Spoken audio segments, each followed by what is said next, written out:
reign of the last Khan of Khans began with a war between two princes, brothers. The youngest was called Arig Bok. After the death of Munka Khan, he claimed the throne in the name of those Mongols who still lived on the steppe and who still followed the traditional way of life. His brother, Kublai, was more sophisticated. He had adopted a great many customs from Chinese civilization and wished to lead the empire down a different path. The civil war that developed in 1260 was the first time Mongol had fought Mongol since the tribal wars of Genghis Khan, and it threatened to shatter the entire empire. But the two brothers were not evenly matched. Although Arig Bok had the support of all the great Mongol families, he didn't have his brother's strategic genius.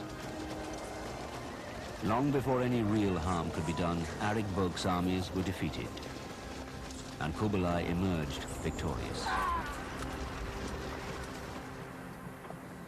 There is nothing in the formal court portrait of Kublai, as an older man, that indicates just how different he was from the other Mongol Khans. But for a start, he grew up here, on land he inherited in northern China. Although he learned to ride and hunt like any other Mongol prince, he was also taught how to read and write.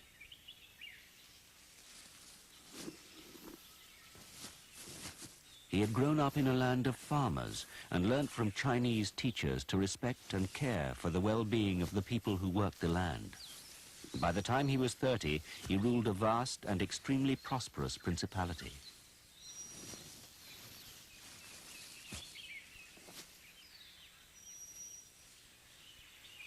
Kublai's attachment to his Chinese subjects earned him many enemies back in Mongolia, but nothing infuriated them more than his decision to build a city on Chinese territory. This is almost all that is left of that city, Shangtu. It was built on the frontier between the steppe and the cultivated fields of northern China. Behind its walls, Kublai built a hunting reserve and had it stocked with animals for his sport. Rivers and lakes were dug, and grass was planted from the Mongol steppe. We in the West know this place as Xanadu. In Xanadu did Kublai Khan a stately pleasure dome decree, where Alf the sacred river ran, through caverns measureless to man, down to the sunless sea. So twice 5 miles of fertile ground, with walls and towers were girdled round, and there were gardens bright with sinuous rills, where blossomed many an incense-bearing tree. And here were forests, ancient as the hills, enfolding sunny spots of greenery. These are the foundations of the Pavilion of Great Harmony, which once stood at the heart of the palace city. The roof tiles were once bright green, the grounds decorated with altars and carved statues. Surrounding it were a number of smaller palaces and government buildings. Inside, the pavilions had gold leaf ceilings and walls lined with painted silk. The man who built this stately pleasure dome was not only extremely wealthy, he was also extremely cultured and had great vision. It was the home of the man who was about to inherit the mantle of Genghis Khan.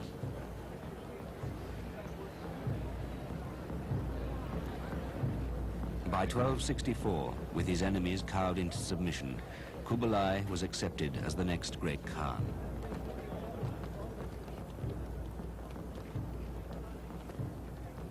And so began the reign of Kublai. It was to be an illustrious one. But the unity of the empire had been strained by the civil war.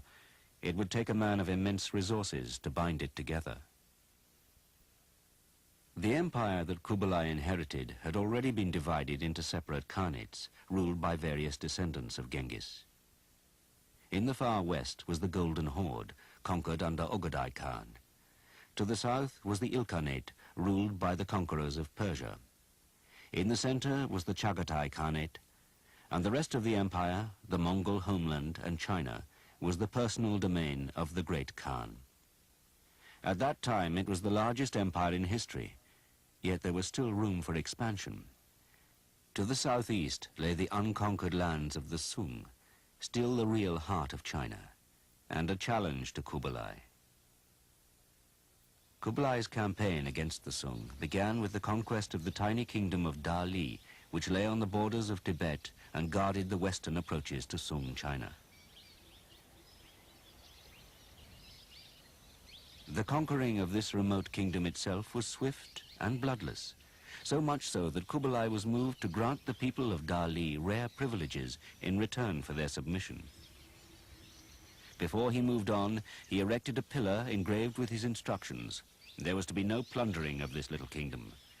It then went on to describe in detail Kublai's prowess as a general. Though led by Mongol officers, the bulk of Kublai's forces were made up of Chinese infantry. Southern China was either densely forested or covered in paddy fields, not good terrain for cavalry.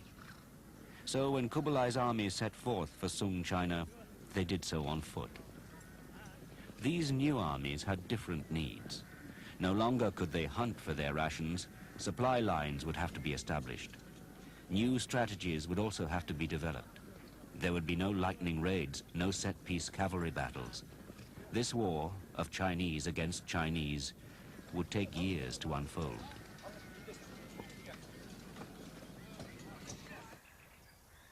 The Sung had a great many fortified cities, and when Kublai's forces tried to take Xiangyang, they were held at bay for 5 years. The Sung were ferocious defenders. They had a considerable culture to defend. They also had a great navy and would never be really conquered until they were defeated at sea. So again, the Mongols had to adapt to a new form of warfare. With Korean and Chinese ships, they pursued the Sung navy until it was finally destroyed in 1276. When the last male heir to the Sung dynasty was drowned, resistance collapsed.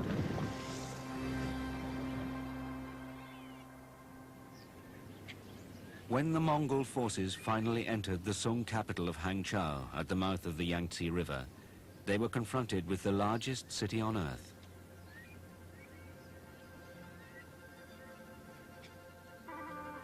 More than 1.5 million people lived in this great seaport, and its wealth and importance to the empire was unimaginable. From here, a massive civil service governed a nation of nearly 40 million people.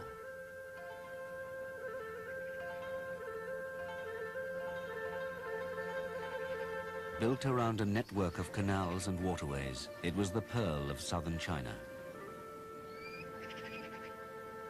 Along its causeways, the victorious Mongols rode into what was then the most important city in all the Orient. Its palaces, granaries, treasure houses and temples were catalogued by the Mongol commanders and a census conducted of all the inhabitants. In contrast to the aftermath of previous Mongol victories, no destruction of the city's buildings and treasures took place, and the Sung royal family were allowed to live in relative comfort for the rest of their lives. The entire campaign and the way victory was achieved was all part of a much larger strategy, not only to conquer, but to win both the hearts and minds of the Chinese. Kublai's senior wife, Chabi, encouraged this policy and urged her husband to proclaim himself emperor and founder of a new Chinese dynasty. It was extremely shrewd. By drawing on the principles of government laid down by Confucius, Kublai set about presenting himself to the entire Chinese nation as